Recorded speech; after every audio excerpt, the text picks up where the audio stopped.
जय हिंद। शांतकारं भुजगशयनं पद्मनाभं सुरेश्वरं विश्वधारं गगनसदृश्यं मेघवर्णं सुभाग्यं लक्ष्मीकान्तं कमलनयनं जोगविद्यानगण्यं वंदे विष्णु वैवहरणं सर्वलोकैकनाथम।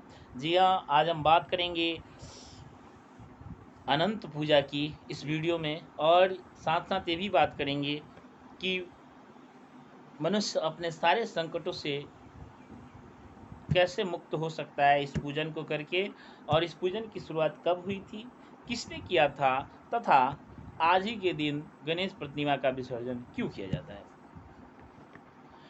भगवान विष्णु के अनंत स्वरूपों की आज पूजा होने के कारण इसे अनंत देवता की पूजा कहते हैं।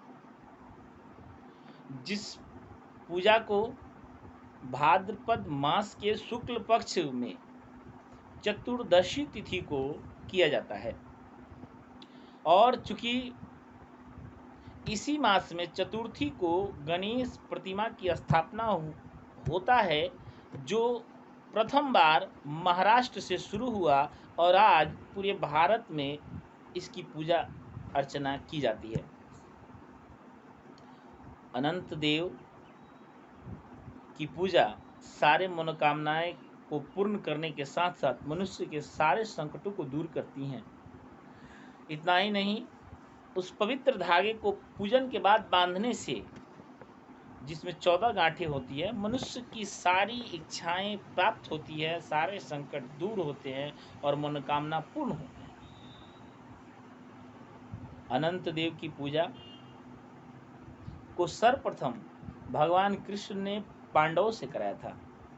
ऐसा मान्यता है कि पांडव पे जब संकट की घड़ी आ गई थी, तो भगवान कृष्ण ने अनंत देवता यानी भगवान विष्णु के अनंत स्वरूपों की पूजन करने की विधि बताए थे, और उन्होंने पूजन पांडवों से कराया था, जिससे पांडवों की सारी संकट दूर हो गई।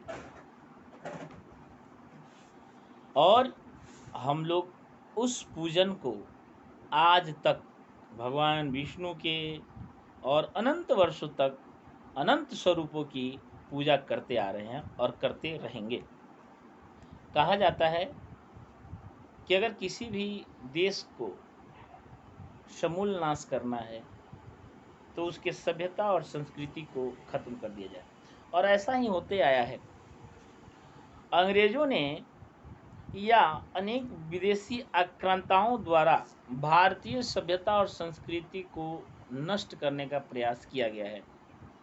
मैं बात कर रहा हूँ गणेश भगवान की मूर्ति का जो चतुर्थी में स्थापना होती थी, उसको अंग्रेजों द्वारा कब्जा करके पेशवाओं के राज्य पे रोक दिया गया, उस पूजन को रोक दिया गया। लेकिन पूर्ण रूप से इस पूजन को कोई भी विदेशी आक्रांता नहीं रोक सका, और पेशवाओं के काल से यह पूजन चला आ रहा था, लेकिन बीच में विदेशी आक्रांताओं ने इस पूजन को बंद करवा दिया था।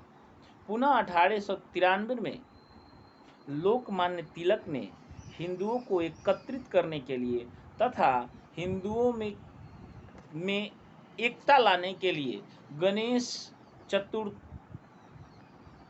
को गणेश भगवान की मूर्ति का स्थापना कर और चतुर्दशी को विसर्जन करने की परंपरा पुनः शुरू की। अतः आज के दिन गणेश भगवान की मूर्ति का विसर्जन किया जाता है, और साथ साथ अनंत देवता की पूजा भी की जाती है। भगवान गणेश और भगवान विष्णु आप सभी तमाम सुनने वालों की सारी मुरादें पूर्ण करें। इसी कामना के साथ इस वीडियो में इतना ही। फिर हम लोग अगले वीडियो में चर्चा करेंगे, जो भी हम लोग के व्रत त्यौहार आएंगे उनके फ़ायदे, उनके लाभ, उनके करने की विधि, कब शुरू हुआ था। इस प्रकार के अनेकों वीडियो हम आप सभी श्रोताओं तक अवश्य लाएंगे। इस वीडियो में इतना ही। तब तक के लिए जय हिंद।